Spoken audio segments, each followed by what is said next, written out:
Such a Cell with Tony and the gang.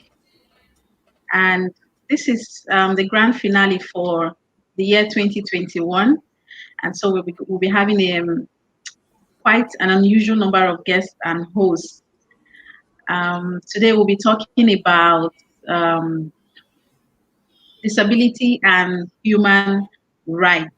So with me today is Yomi Oyelami. So Yomi, how has it been? Hey, my people, it's been a great day. Good evening, ladies and gentlemen.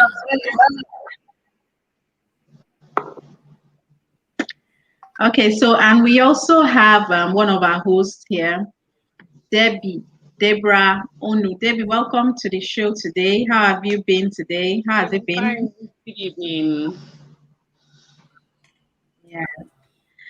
Okay, so I think would have Lola join us along the way, and probably and Toyin will still have to join us much later. So, like I said earlier, we'll be talking about disability and human rights today. So, I think we would have, quite a very interesting discussion from diverse, regions across Africa, not just Nigeria. And it's going to cut across not just sickle cell, perhaps across all forms of disabilities and all that. So I will introduce our guest right now.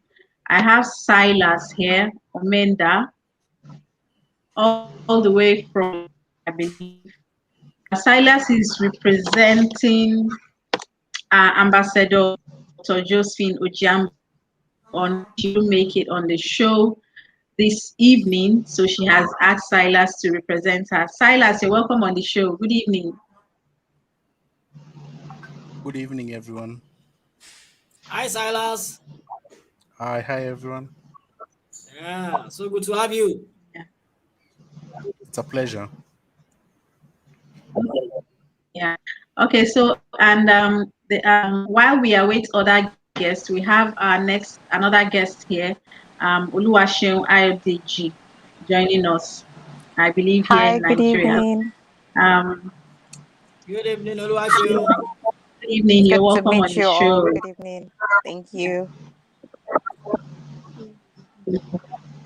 Okay, so before we start off on our topic tonight, I would like Silas. I know you are presenting ambassador, um, but I would like you to introduce yourself so that we know a bit more about you.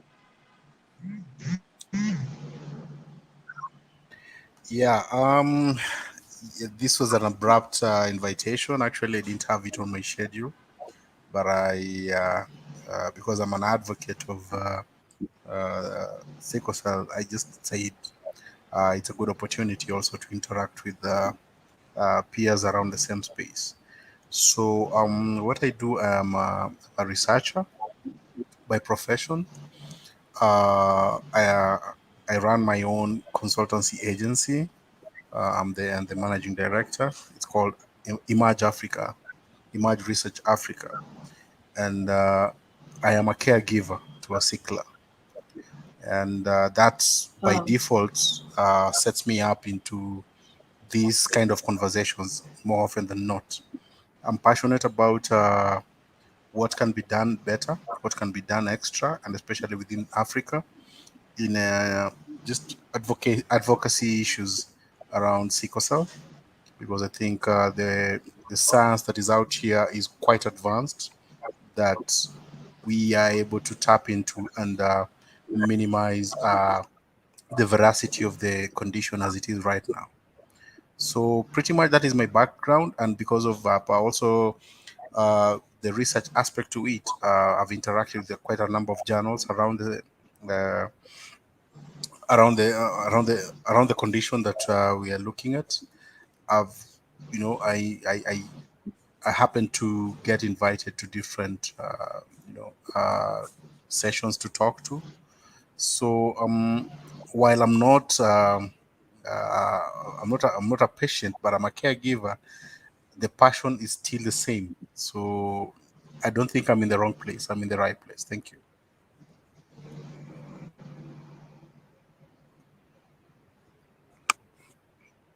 I hope that is sufficient. I don't know if I need to add something else. Yes, yes, that's fantastic, Silas. That's fantastic.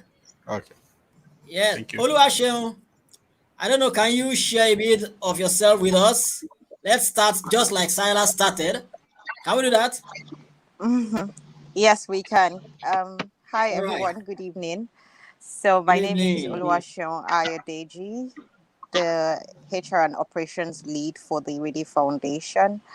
I'm also an amputee, so I say I qualify as a person living with disability. Um, I've worked in the development space for 2 years now, and I'm also an advocate for people living with disability.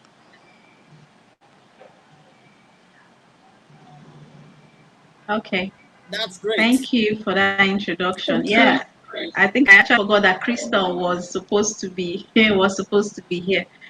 So you're welcome to Touch Yourself show. So right now I'll be adding another guest, Eunice Owino, all the way from Kenya as well. She's representing um Eddie Resfanto, who is supposed to be here as well, but um had to be on a trip this evening. So Eunice, I don't know if you can see us or if you can hear us yet, or maybe your camera. Okay, so while Eunice is still trying to connect with us, so we are all here to talk about disability and human rights. Okay, so um, I like the fact that Bashion said she at least she identifies with. Hi, Eunice, can you hear us?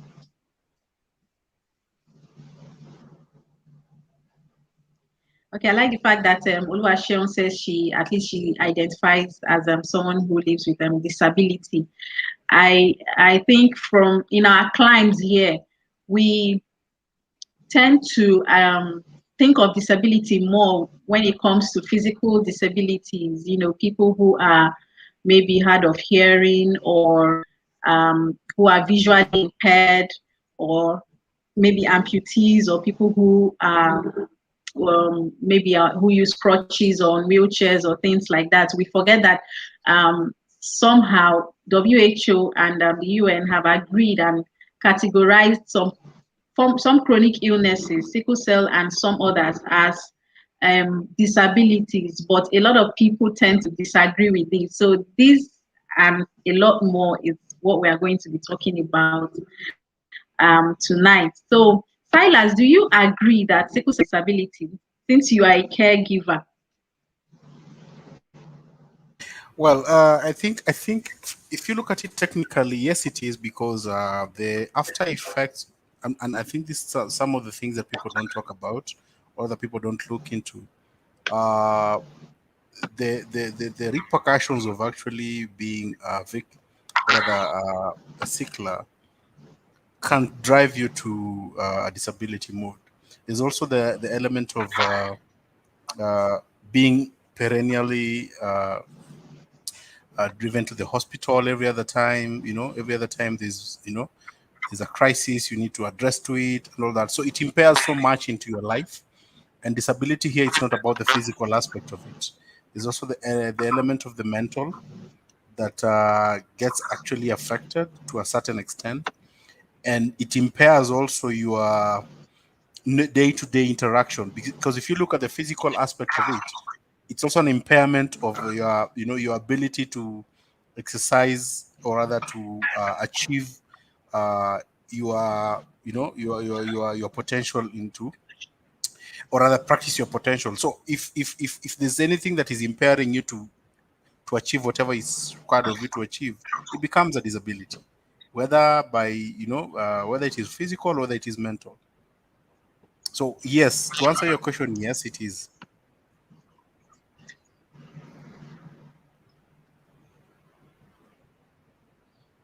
Hmm. That's a very powerful point. Anything that's impairing you, physical, mental, even terms of a disability, you want to take it into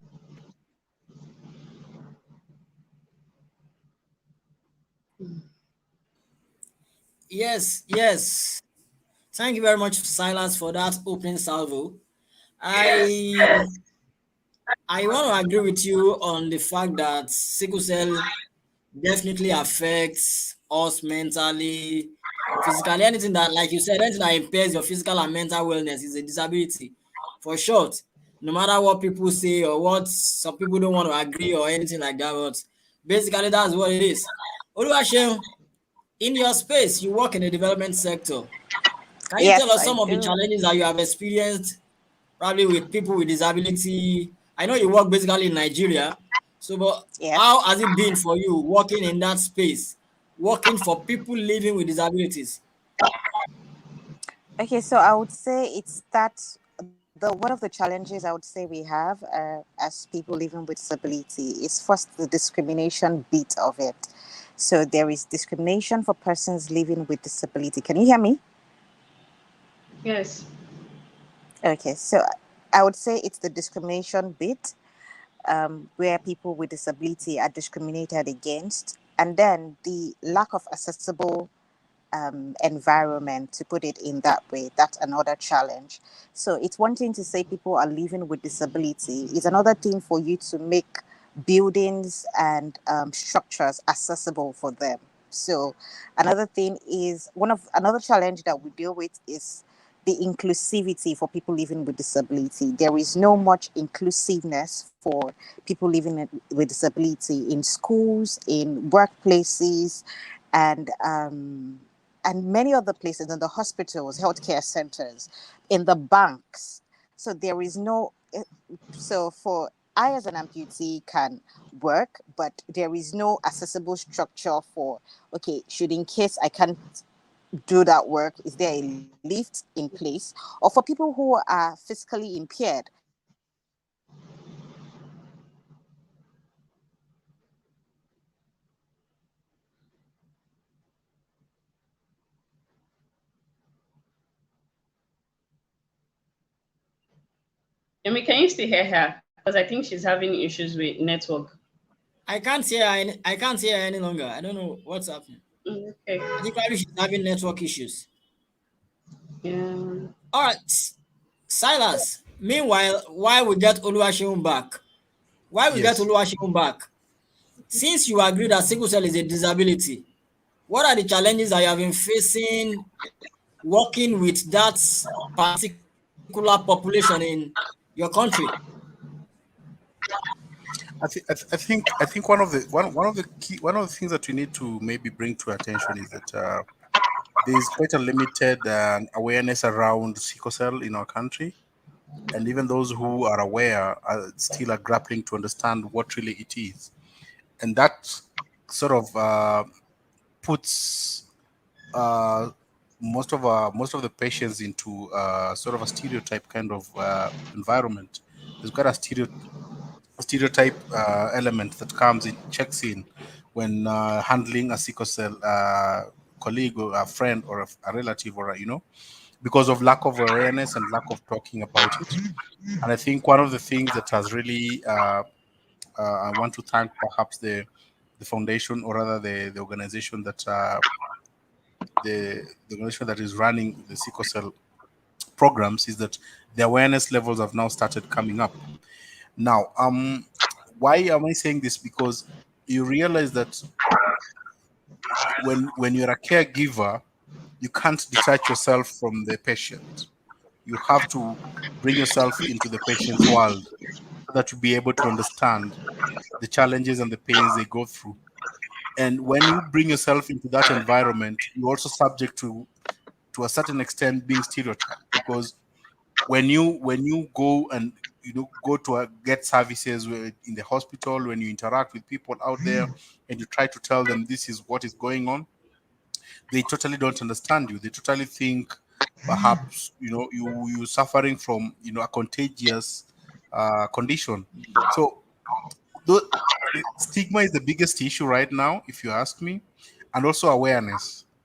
And I think uh, the programs and the organizations that have been set up to handle this have to be very intentional about talking about it and demystifying the stereotypes, so that people start looking at sickle cell not only from a platform of uh,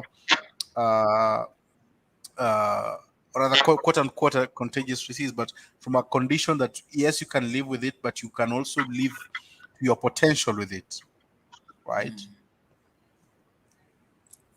All right. Thank you very much, Silas. Oluwaseun, are you back? I just Is your wanted to connection? hello everybody. Can Yeah, you hear Oluwaseun, me? is Yes, your I connection? am back. Can you hear me now? Yes, we can hear you now. Okay, sorry about Yes, that. I think Eunice, it's we the can hear you, network can't see you. So you're connection. welcome. Yes. You will not see me for now. All right, hold on, Eunice. Let's have Oluwaseun talk about Okay. what So we asked earlier.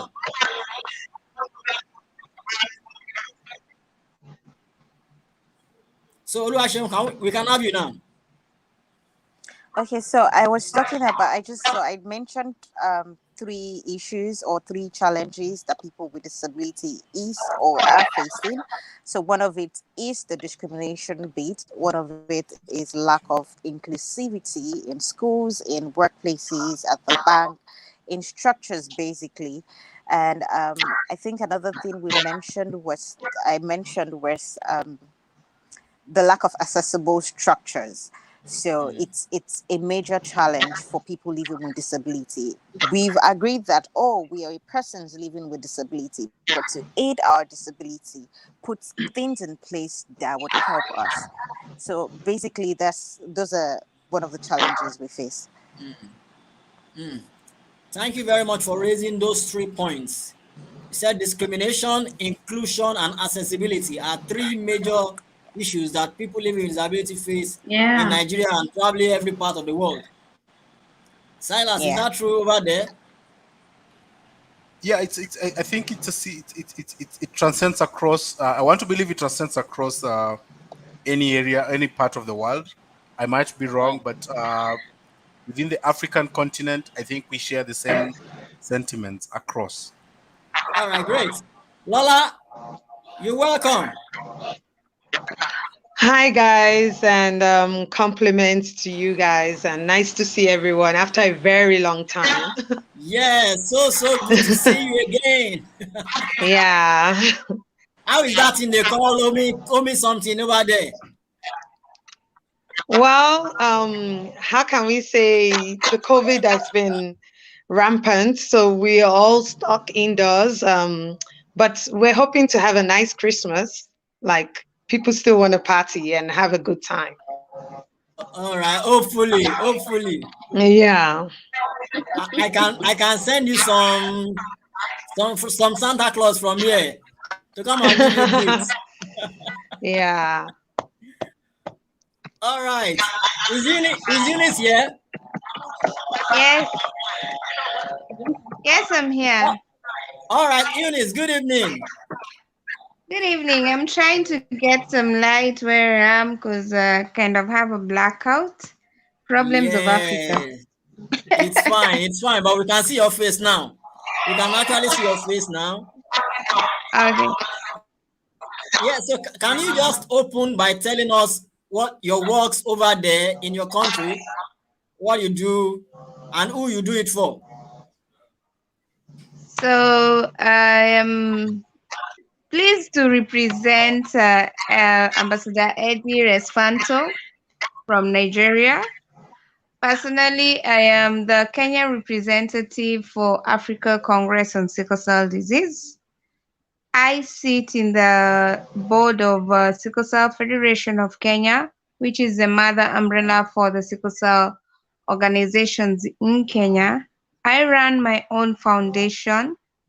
I'm the founder and the executive director, and the foundation is called Sickle Cell Uhuru Trust. I am a person living with sickle cell. I'm passionate about sickle cell. And the thought of just also bringing disability with sickle cell, I've seen it over the years where personally I had to do a total hip replacement because of complications of sickle cell. So during that time, there's a lot of discrimination that one goes through in terms of workplace, in terms of just getting the mental health going on with you, and people not really understanding like why did you have to do a total hip replacement? Why are you now coming back and trying to heal and walking on crutches? So you look like, yeah, you're trying your best to be fine, but also some people, if they don't get their total hip replacement at the right time or knee replacement at the right time, they tend ending up being disabled. So these are the things that, for me, it's a key thing that we should consider as we do advocacy on sickle cell, not only in Kenya, but I think across Africa, and just understanding why the Disability Act for Kenya is very important for every person living with sickle cell. So thank you so much. Thank you, Eunice, and welcome to the show. We're glad to have you here. Thank you. I think she's gonna begin. Okay, Silas, with all of these things you've said, do you think there should be policies in place for people with disability? Yes, I think policy it should be enacted, but I also don't look at it from policy can't operate on its own. Yeah, there are more initiatives that actually have to come from the sickle cell community itself in terms of advocacy and in terms of awareness. So as much as we drive policy, we realize that policy does, and you know how African governments operate. They take time, they drag to implement some of these things.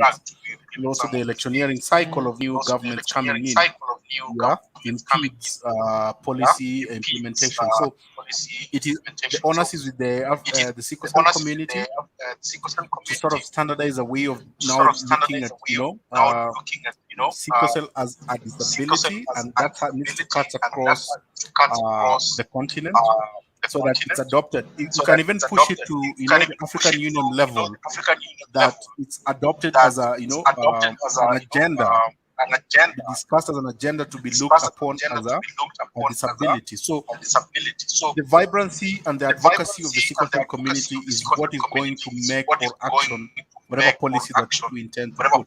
So yes, policy is important, but it can't operate on a vacuum. We have to give it some air, give it some, some life to it. Advocacy and more awareness and more programs that put the conversation out there.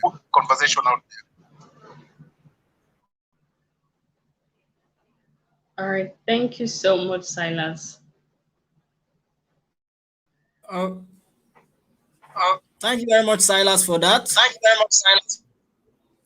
He said policies are good, but they can't operate in a vacuum.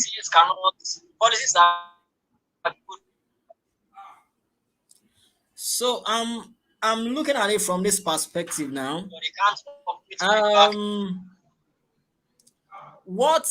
How specifically should we in the sickle cell community begin to push our policy makers to make sure that whatever policies they put in place actually serves our interests? I don't know if you get a question right. So it's a different thing to have a policy. It's another thing for that policy to work for the people it is made for. We have a lot of policies in Africa. We are best of writers. We know how to write these things. But how many of those policies are really in place? How many of them are being implemented is an issue, is a key issue across Africa. So I'm looking at it now. How do we now ensure that our policy makers or our policy implementers, how do we ensure that they make these policies work for us as citizens? Yomi, I'm going to give an example of where I come from. In Kenya, it's already a law within the constitution that allows people with disability to sit in parliament. I long for the day that we're going to lobby for a person with sickle cell to sit in that parliament, because the way we have looked at disability in this country is lack of limbs, lack of good proper melanin, and the disability conversation on sickle cell is quite huge. And if you look at some of the policy conversations around disability that are being passed, don't touch on patients of sickle cell, because the conversation around disability is not a conversation that you will want to have when you're talking about sickle cell. People don't look at it as a disability. So as much as you have achieved that that constitutional mandate of allowing a person with disability to sit in parliament, we have not achieved to steer the conversation to the sickle cell community so that they also have an opportunity, right, to be pushed, yeah, to that space. And I think once you have your own on that space, it becomes an easy conversation to have when pushing for policy. So to a certain extent, the Kenyan government or the Kenyan constitution has given us that leverage or that opportunity. And that's what I'm talking about. It can't operate on a vacuum. It is the advocacy that goes with that community to make the government aware that, look, as much as you think disability is only lack of limbs and all, even sickle cell falls within that category. And it's a high time you start taking that seriously, because it is it is a challenge even for the sickle cell community. Yeah, the same challenges the impaired community get, or the people with disability in terms of limbs and all that go through, are the same challenges that the sickle cell community patients go through. Yeah, you can mention issues to do mental health, the same thing.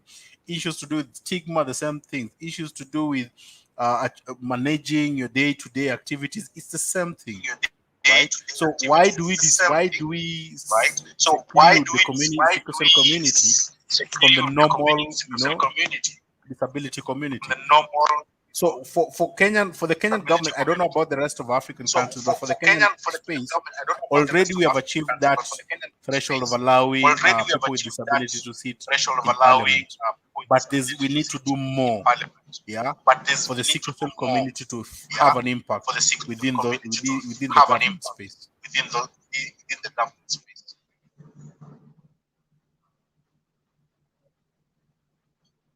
Interesting thoughts there, Silas. So, let me bring the conversation to Eunice. Eunice, you are also in Kenya. Silas has said that we have people who live with disability in the parliament. They have the opportunity to share their thoughts. Now you live with sickle cell. You are a strong advocate for people living with sickle cell. Have you had the opportunity yet to stand before the parliament to talk for your people? Or are you making moves towards that?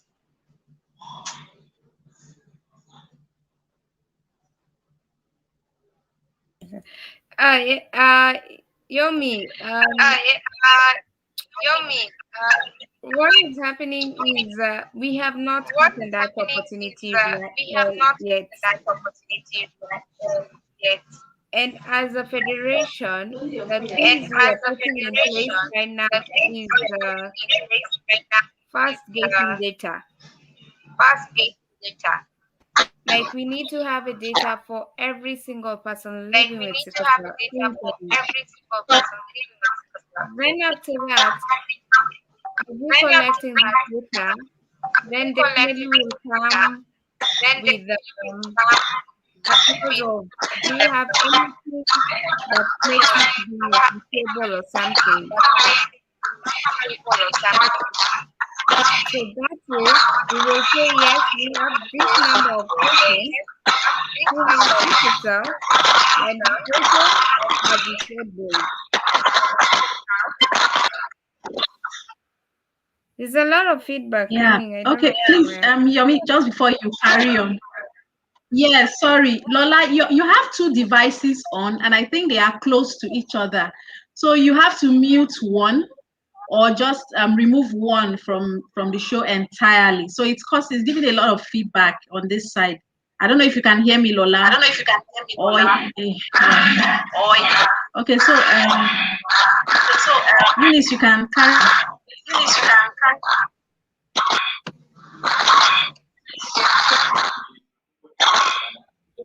Yeah, just emphasizing on the point I was saying, like if we can have a national data, where now we collect data for every person living with sickle cell in Kenya, and also as we're collecting this data, we are purposefully thinking of if they have AVN or avaxillary neurocrosis as part of sickle cell, they become disabled.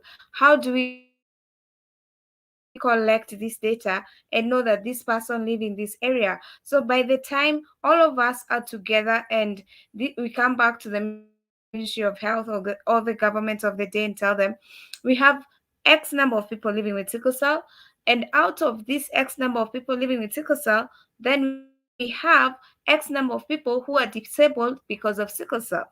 So how do we now try and put also these policies in place? Because the first step is we need to work with numbers. Because I believe in Africa, a lot of governments, they believe in numbers. You can't just go today, I go with my own organization, tomorrow Cyrus come with his own organization. That way they'll never listen to you. But when you're speaking with one voice, then you have a lot of impact. And then that way you can say we even have people from this county, every corner of Kenya. So that's how we are working, and that is one of our main plan for working and seeing how all this will play out. So thank you so much, Yomi. Awesome there, Eunice. Awesome, awesome. So government don't deal with emotions, they deal with data. I like that. I like that. So Yomi, Oluwaseun, let me bring Yomi, this. Let me bring this to you. Silas, 1 minute. Let me bring okay. this thought to Oluwaseun because we're talking about data here. Oluwaseun, in the disability space in Nigeria, do we have the data, or are we? Let's. I want you to just help us because is Oluwaseun here? I think she's out. She's out. All right, tell Yes. us. Let me allow you to take that shot. You want to talk about something earlier? Yeah, I just want to buttress on what Eunice is talking about. Quite very critical, very important. And I think that is one of the biggest gap in terms of approaching, or rather dealing with the issues around uh, structure and also planning just the best way to to attack programs and policies that benefit the sickle cell community. And from where I sit, I am a researcher and I believe in data, and I've always talked about data that is beneficial, data that can make decisions, but data that can make can rationalize policy. As we speak right now, and Eunice is very much correct. You cannot pick, if you wanted to go and find out how many sickle cell members are in the in the Kenyan community, there's nothing that exists of that nature, right? Or even if it does, it is actually in silos. You find Eunice's organization has its own data, Silas's organization has its own data, the government has its own data. It's all over the place. And what Eunice is trying to bring up is that if we centralize all this data, right, it provides a very good leverage when dealing with the government, because you can comfortably and confidently go to the government and tell them, look, this is how our community looks like. And you can even segment that data in terms of different age sets and all the way to gender. Yeah. And you're able to tell them, look, this is how the community looks like, and this is how they're well spread in the country, and this is where we need more programs to happen. This is where we need to put more funding. This is where you need to identify champions. This is where you need to push the medical community to go. And so with that information already, it sort of helps organizations like the organization that Eunice is running. It helps them quite a lot in terms of, first of all, mitigation. Secondly, in terms of advocacy. awareness, issues around, what do you call it, when you have when you have struggling communities that don't even understand what they're struggling, and it's perhaps sickle cell. So it gives you a very good clear picture on what you need to do. So for me, and just to reinforce on what Eunice was saying, is that we will not achieve a lot without data. We can have this conversation even next year, but we'll zero down to the same conversation. We will not achieve a lot until until until concerted effort, like for you guys, and you know we start thinking on the same perspective of how do we. And you see, it starts from one, can start from Eunice and Kenya, goes to Nigeria, and then it becomes a whole global community of sicklers, or a sickle cell community that we are able to track performance of each and every country over time. And that's why I'm talking about, why can't we have an agenda within the African Union platform to discuss about these things? Because that's the only way we can now start looking at, or other governments can start looking at programs that run sickle cell seriously. Thank you.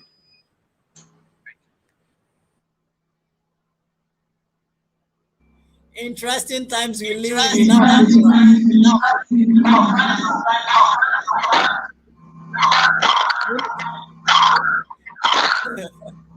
Eunice was talking about power outages earlier in Kenya, and we just had something like that here too. So that's why we went for some seconds. So don't worry, don't mind us. It's one of those things. We are back. Yeah. We are back. Do we need data for that also? Okay.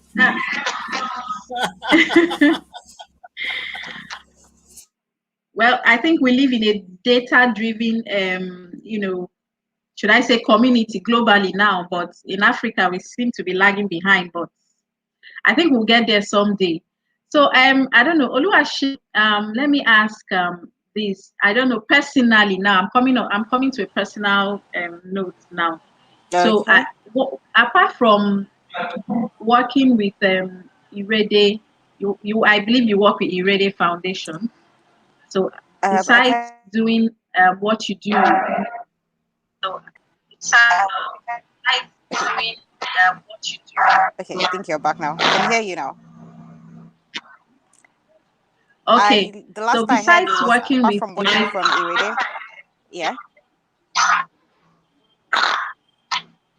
Okay, I think you're okay. can hear you now. So has Okay, it been difficult?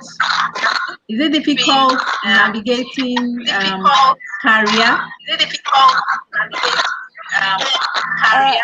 I wouldn't say it has been difficult navigating career, because quite a number of organizations that I've worked with were open to people living with disability, working with them. But I've had to also speak to other people living with disability that say that, oh, it's hard That for them to say find that, a oh, job, it's that, hard for them or to when they find a see job, them, that they or probably when have they an see them, online interview they and all of that. And probably then when have they an see them, online they feel like, interview and all of oh, that. And we then don't when think they you can see do the them, they job. feel like, oh, I had we one don't think you person can who do the said to job. me that, oh, she I had passed the one person interview who said to me online and that, all of oh, she that. passed the And then interview when they online saw and all her, of because that. And then she's when also they saw physically her, because impaired, she's also and physically impaired, someone mentioned and that it's like someone mentioned that she's bad luck. it's like So she's bad luck. um, So it feels like people with it feels disability like are seen people with as disability people are who seen bring as bad luck. people So who bring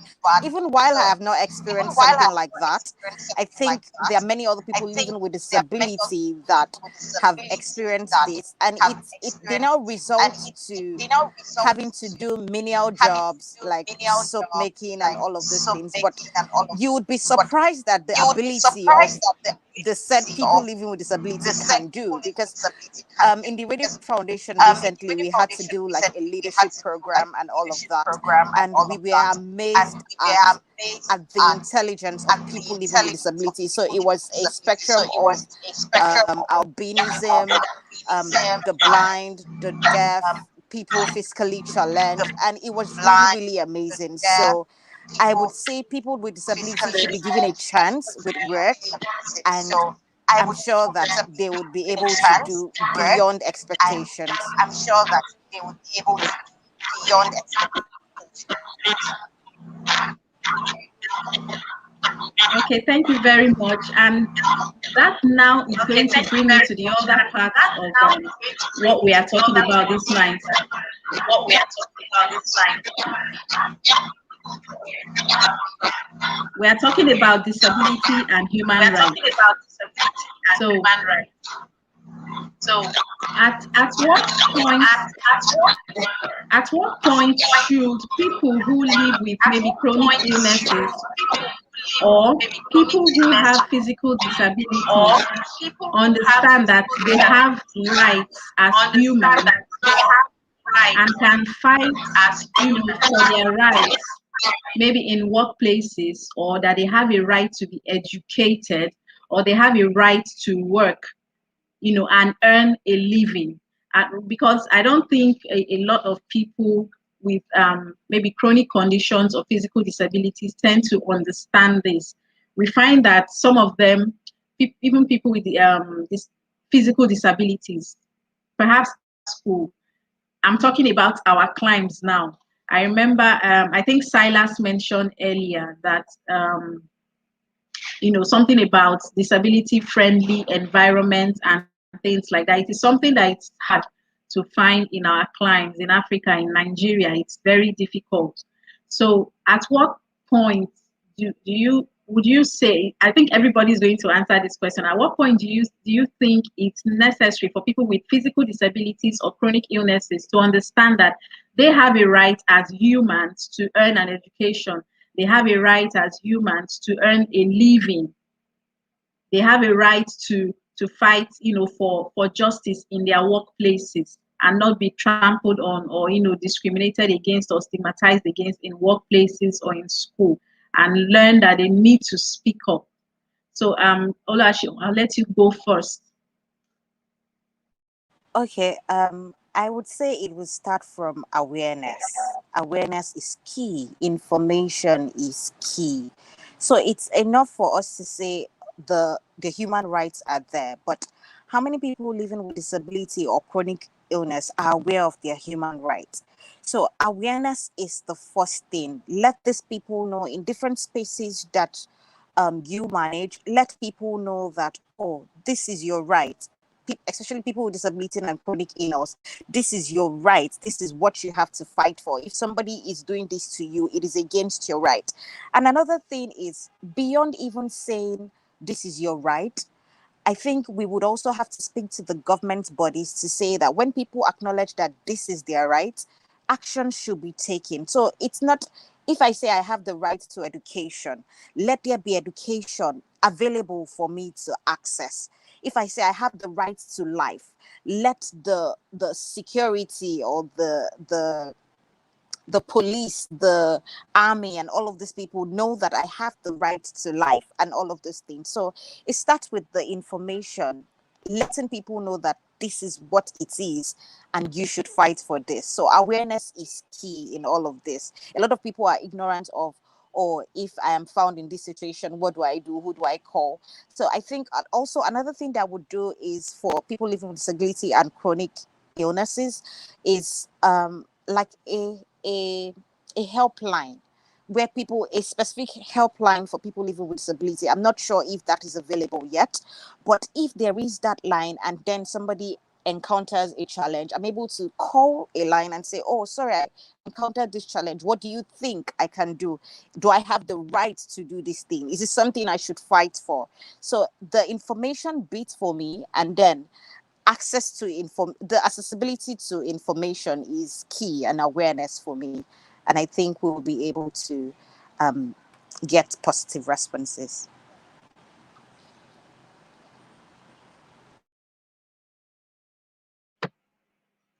Wow, that's a powerful one. That's a powerful one. And interestingly, we do have what we call a Sami Care Center here at our office complex. So it's like a hotline or a helpline for warriors, but basically for medical emergency, or we use it for medical emergencies. But I think your point is noted. It's good to extend this. It's good for people to be educated about their rights, and for us to also have a way to connect them with those who could help them. Let's say a school is refusing a disabled child access to education in a particular institution. We could actually connect them to maybe an organization or a firm, a law firm that take up such case. It's really an interesting one. Silas, what do you have to say about same question I put forward that Sheon just talked about? Yeah, I think you've rightly put it in terms of even in our workplaces. What I've seen is that the moment you mention that you have a condition, stigma develops consciously or unconsciously, and even to the peers that perhaps are around you. And for me, it's more to do with education of the, especially the human resource uh, people, to understand that as much as the way you deal with other disabilities in the office is the same way you will need to deal with disabilities such or other issues like sickle cell. Because, for example, if a staff gets a crisis in the middle of a presentation, does the human resource understand the procedures of how to get them out of the crisis? Do they know what needs to happen? Right? Do they understand the things the things a first responder needs to do to stabilize that patient? Right? In other instances, you'll find that if it was another disability, then technically they understand the process, the procedure.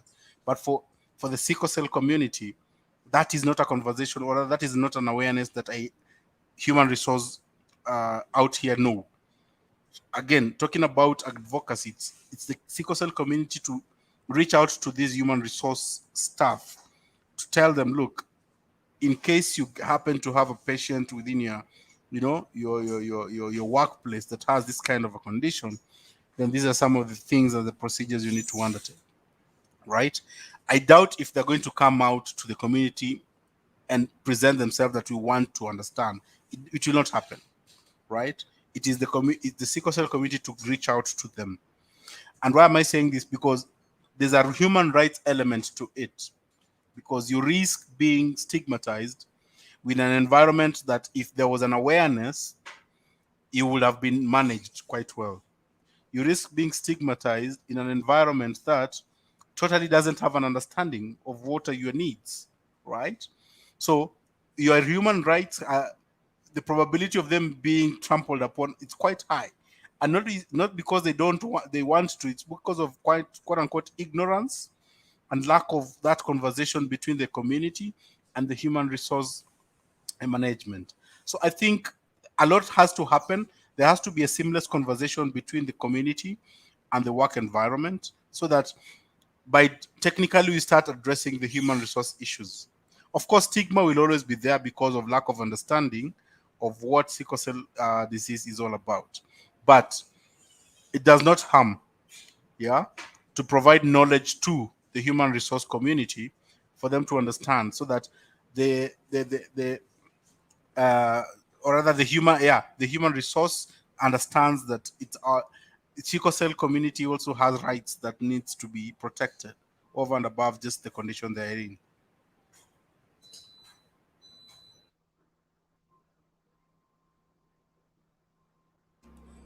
One key thing I picked from Silas is the sickle cell community needs to come out more.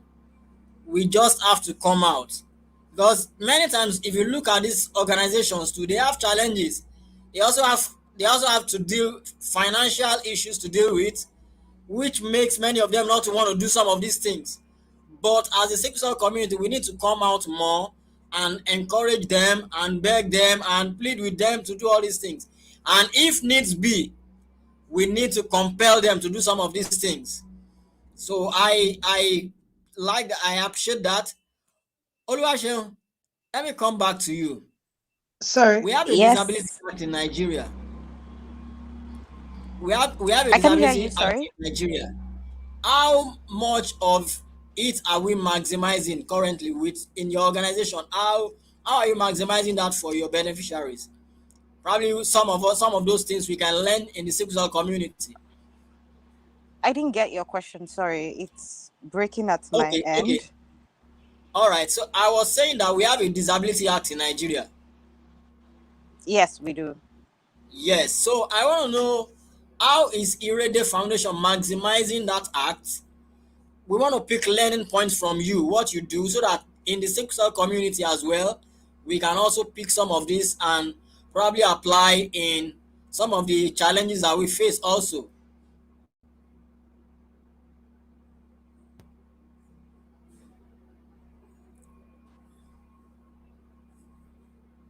Did you get that?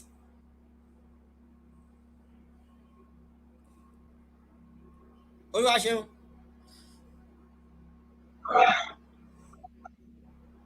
I think it's frozen. I think Sorry, our I just network wanted to. reception is fine. I just wanted Okay, Lola, we to. can hear you. Yeah, I just wanted to chime in quickly to what Yomi had said, and also agree with a bit of what Silas said. And I'll take it to a personal example using my case study. So recently, like earlier on in the middle half of the year, I got sick. And when I got sick in my organization, I didn't know that I was entitled to something like a temporary disability benefit. And what that temporary disability benefit did was when I wasn't able to work for like 3, 4 months, the organization was paying me, but they were claiming it from an insurance policy that they had done. So I wasn't aware of that information, and I had to get my doctors to write letters for me. But and then I submitted the claim to the organization. But what I'm trying to point out is that the access of not having proper information, because I first learned about this temporary disability benefit from someone that was working in the UK, and I told me that, oh, I had a friend of mine told me I had 3 hip replacements and I didn't go to work for 8 months, but my disability benefit kept on paying me close to 8 months.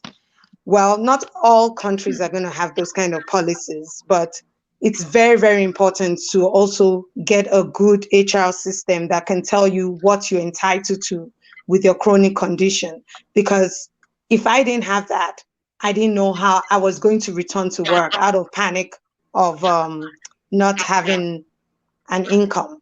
So it's very important to start the conversation early with your HR department and let them know.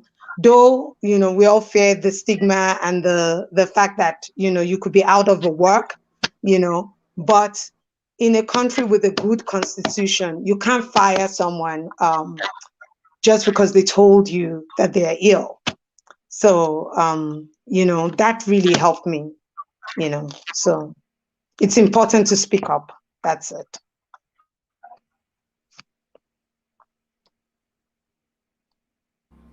It's important to speak up. Mm, Thank you. thank you. Yeah, yeah, it is.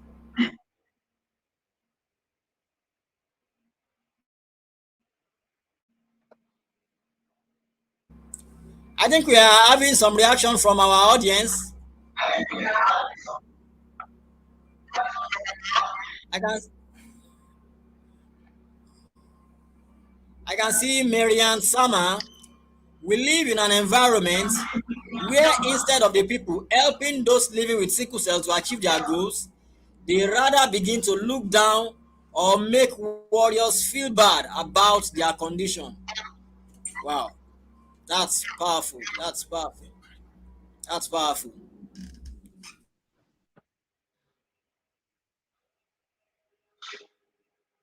And Popola Temiti says they can even exploit you when they see when they see that you have a disability, people can even exploit you. Mm. Well, that's well, which is Bokola. which is actually which is yeah, which is actually the worst of it all, exploiting someone who actually needs help. That's, I don't know, that's wickedness, if I may put it that way. Mhm. Yeah, I do agree. But we carry a lot of fears as sickle cell people. We sometimes we the fear of the unknown. You fear if you reach out to someone, they might use it against you. But what if that person is out to help you? Because if I go back to my story, I have a very turbulent relationship with my boss. And she was the one person that said to me while I was sick and said, "You're going for surgery after surgery. If you come back to work, you will not be able to. You've been contributing to this disability fund. You need to be able to access it now." And I didn't even know about it. You understand? I didn't know it. So it's a 50-50 chance. And I must say, you're doomed if you don't. And if you do try, then if it works, then great. But we can't just sit in the corner and fold our hands and say, "Oh, I'm not going to find out what my organization has in store for me." There's even some people now with the new wave of things. Like I have a friend that said to me,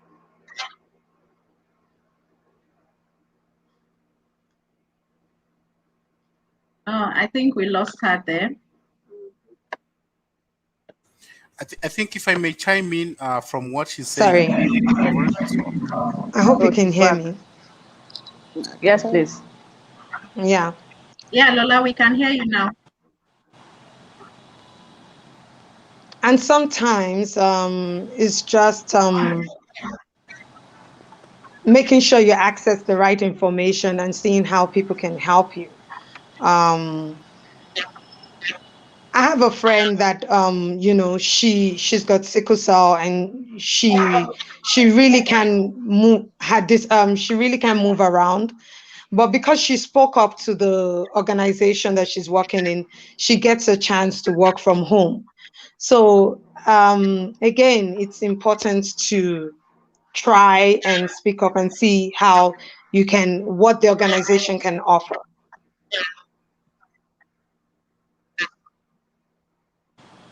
Hi, sorry, I got Yes. the network went bad, so I wasn't able to answer the question. I don't know if it's okay for me to go now. So what I did is to switch off my video, so it can be a lot better. Yeah, please do, Oluwaseun, please do.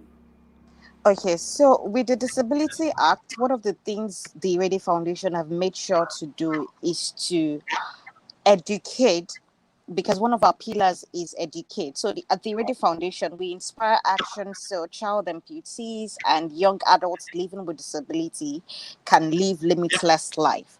So one of the things we do is to educate. One of our pillars is to educate, ensure that people are aware of the information. So I will bring this home in that sense, like to what we do at the Ready Foundation with the parents, with the beneficiaries themselves. We ensure that they are aware at every point in time where we have educative programs going on.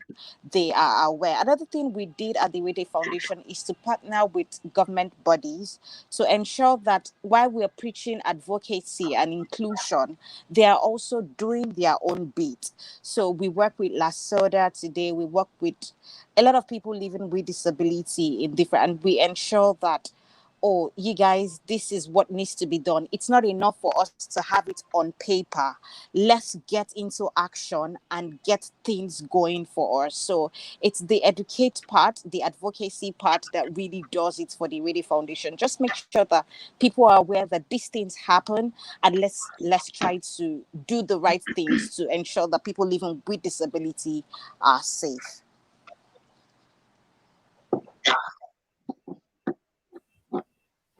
Okay. Safety. That's an interesting one. Talking about safety, and Lola talked about information, being knowledgeable, and all that. Yeah, it's quite. I don't know. I think it's it's quite it's a lot. It's a lot to. When we think about it, we see that it can be a lot. How do you want to reach to these people to educate them? How do you communicate with them for them to understand properly? And it's not just about the people living with the condition this time around. It's about the entire society. It's about the entire society at large. So it cuts across all corners. So it's really a huge kind of work, if you ask me. So Silas, I don't know, you I think you had something to chip in the other time. For me, I always look for opportunities, what we can sort of build up on.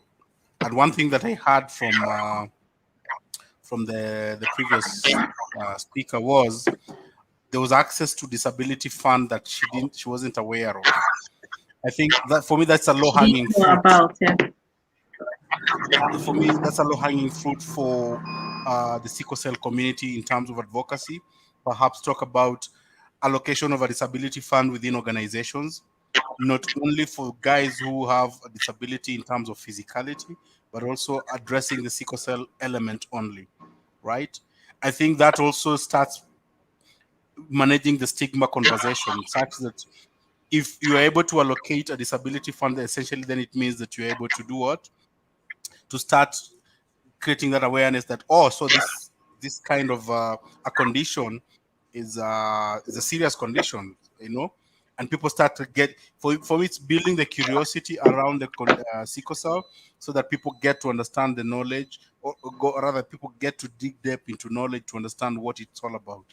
So for me, that is a low hanging fruit that we can push. It's not a policy, it's not a miracle. It's not something that you need to lobby the government. This is something that the sickle cell community just needs to say, okay, fine, guys, let's have 1 week of advocacy around a disability fund within organizations. And most of these blue chip companies that do CSR programs, these are some of the things that you can start talking to them about.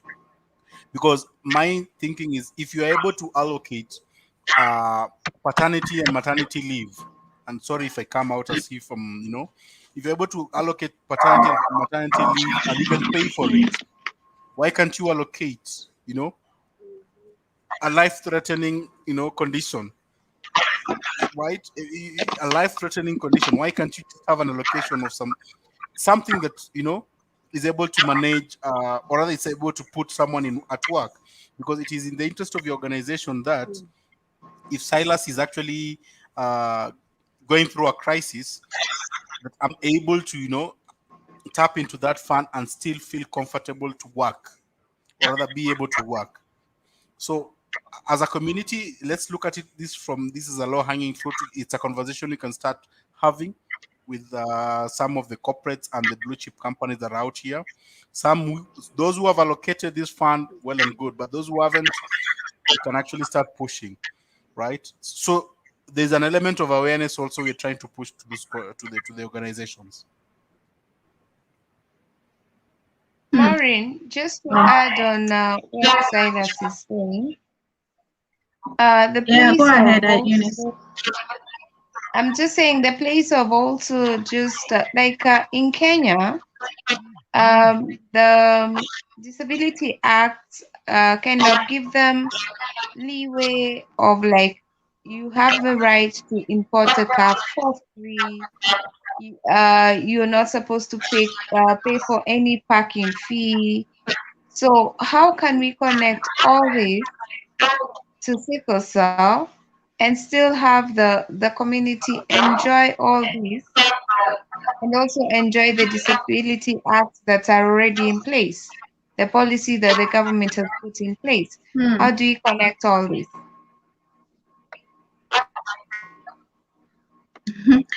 Interesting question, Eunice. How do we connect all this? And I think the most important question here is for the sickle cell community. How do we get majority of them to accept that sickle cell is a disability?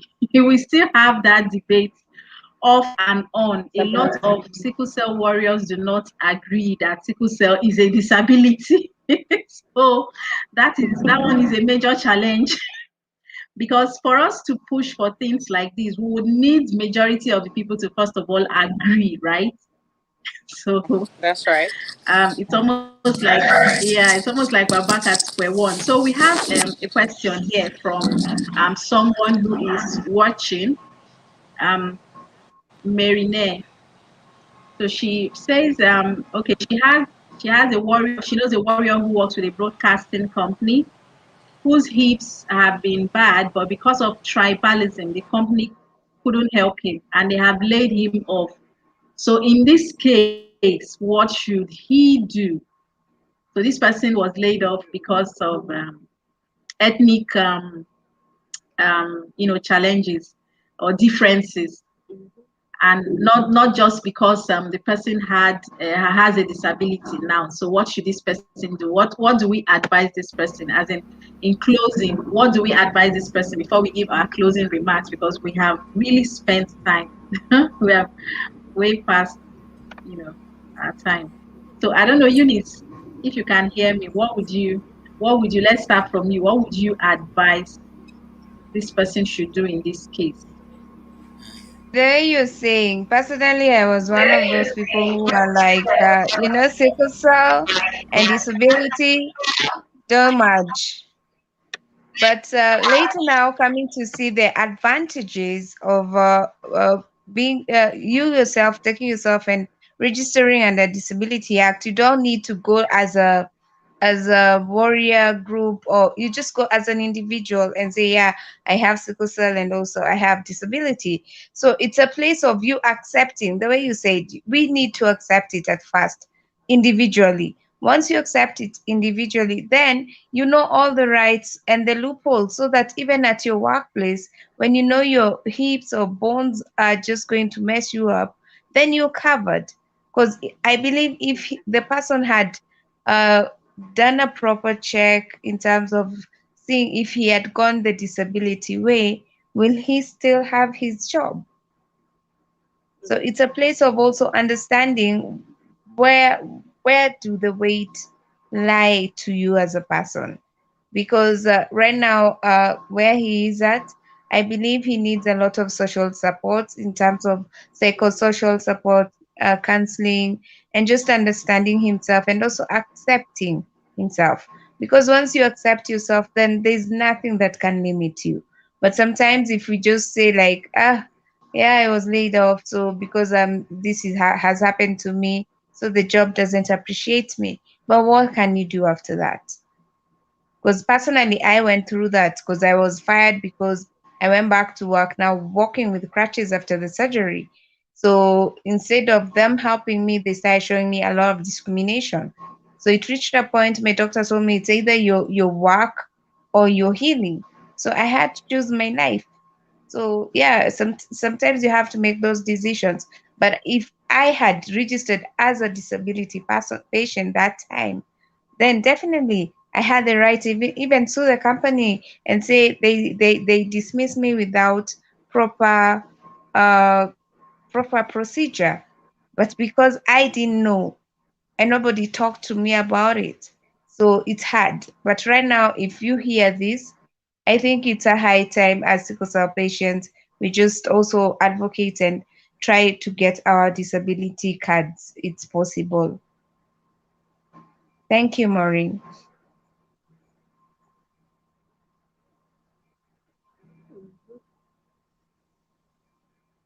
Maureen, you've muted yourself. Maureen, I think you're mute.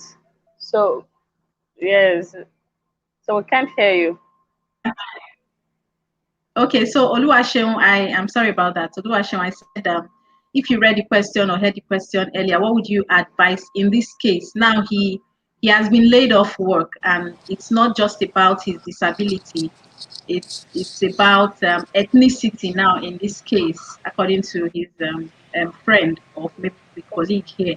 So what would you say? What advice would you give this young man or anybody in this situation?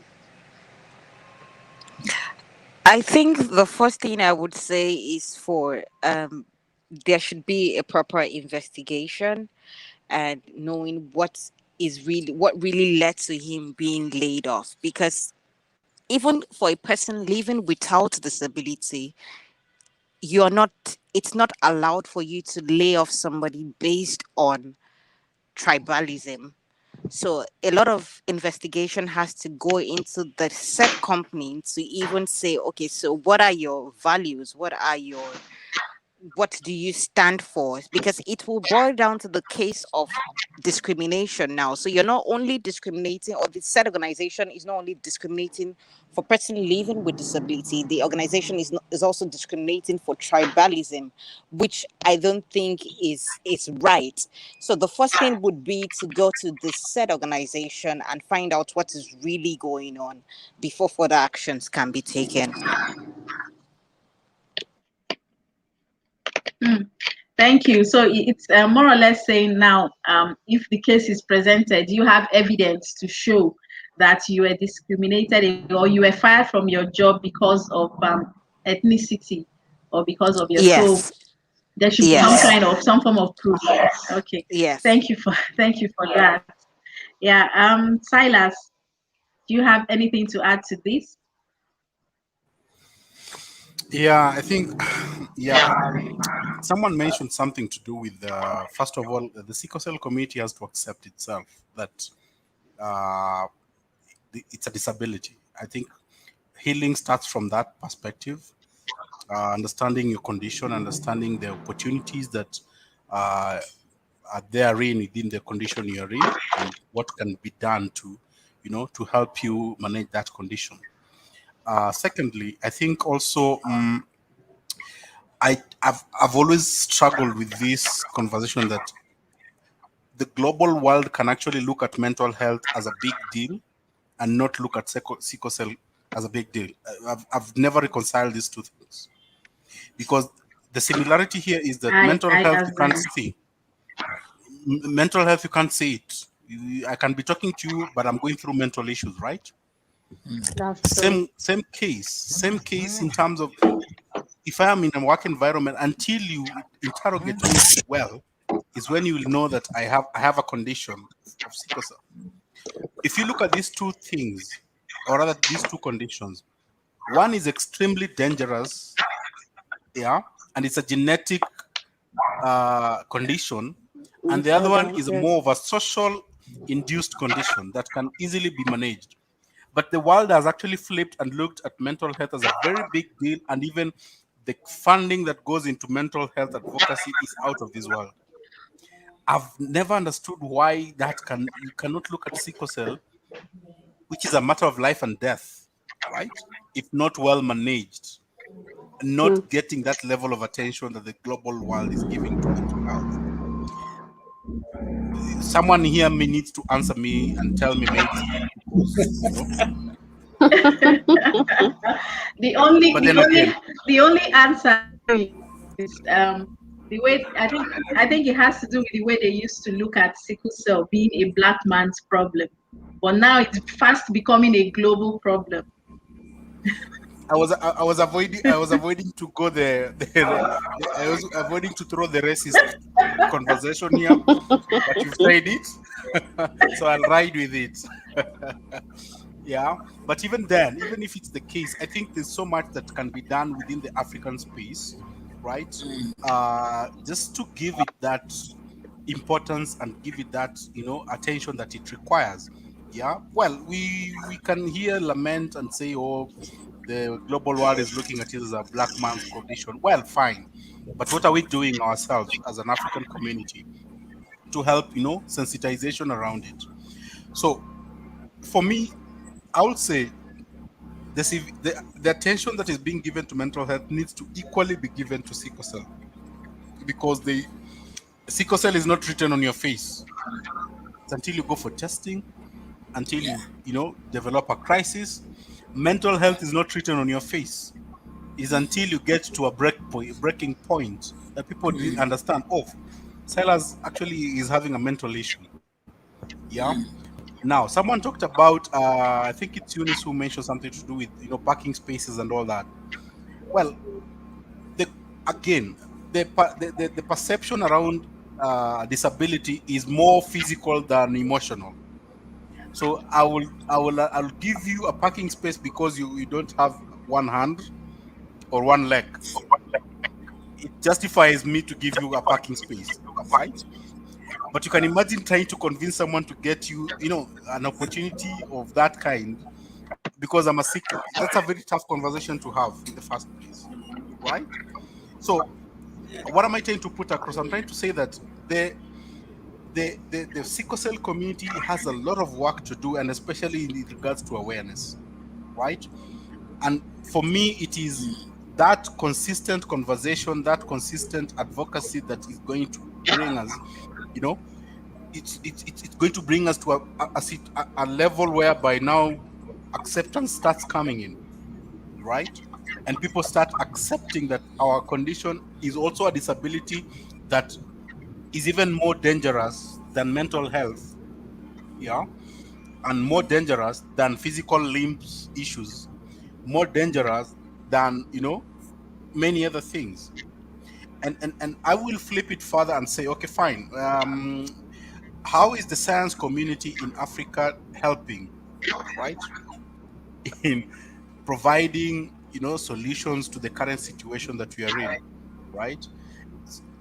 So the conversation around just that advocacy needs to be deliberate. So this is a challenge. I am a caregiver. I'm speaking from a caregiver perspective, but the emotional distress that I go through is equal than someone who actually has the condition. Because I'm waking up around 3 a.m. in the morning with a crisis, right? I have to look for the most nearest hospital to rush my son. I need to look for the most, I need to call a doctor. So the emotional distress that I go through, yeah, is equally the same as someone who actually has a condition. So I'm talking from a caregiver perspective. There's so much that the community needs to, or the sickle cell community needs to do to bring the rest of the rest of the community, or rather the rest of of the citizens, to an understanding of how to deal with the condition we are in. Thank you. All right, great. Thank you very Great one much, there, Silas. Silas. That's a very powerful. I mean, that's a very powerful one. We've also had questions here, that are begging for answers equally. Yeah, and I mean, we've learned a lot on tonight's show. I mean, we've spent a very good amount of time, over an hour, and we've learned quite a lot. So, I mean, thank you very much for everything, and thank you everyone for coming on the show. And Debbie, I don't know if you would like to do us the honors as we are rounding up. I think our network is okay, Yomi. So can we just I round up? think it's really bad today. Yes, let's round up. Yes. Okay. I want to say thank you to every of our guests that we have had in the course of 2021. It's been an eventful year for us, and it's been an impactful year for us. We want to say thank you for gracing our screens every Saturday, and at the point in time we changed to twice a month. Thank you so much for making it count for us in the sickle cell community. For everyone that we are today and everyone that participated today, thank you so much. We appreciate you. Maureen, over to you.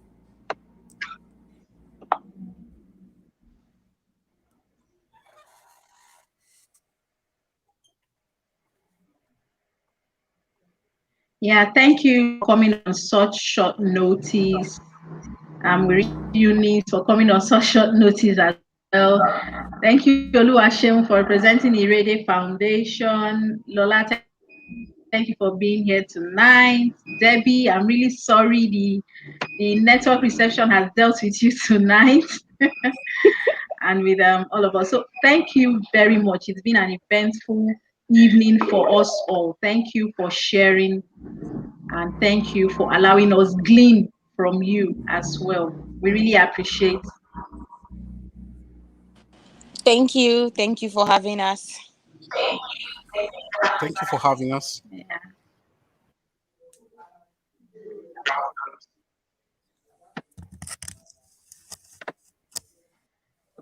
Okay, so Touch a Cell Yes, with sir. Toyin and the Gang, a production of Sickle Cell Advocacy and Management Initiative, will be back next year, February 12th, 2022. This is um, our last for 2021, and I'm sure for those who are very constant on the show, you've learned quite a lot, and you've been able to connect with perhaps some of our guests as well. So you can catch previous episodes on when you go head over to our YouTube channel at that Sammy Update TV. You can catch previous episodes from on our YouTube channel. Don't forget to subscribe when you watch. You can also view what we've been up to throughout this past week at Sickle Cell Advocacy and Management Initiative. It has been an awesome time at the Okunri Art Gallery. When you head to our YouTube channel and see what we've been up to since Sunday this week till this evening, then I'm not going to give you any spoilers. So just head there and see for yourselves. Everything is there. I mean, it's been an amazing time. So you can always visit us. You can always reach out to us. You can also check out our website, sicklecelladvocacy.org.org, for any information you need. So thank you very, very much. It's been an interesting time. Yomi, thank you for this evening. Thank you Debbie so much, and Maureen. Thank you so much. yeah. Lola, I'm sending you to from Nigeria.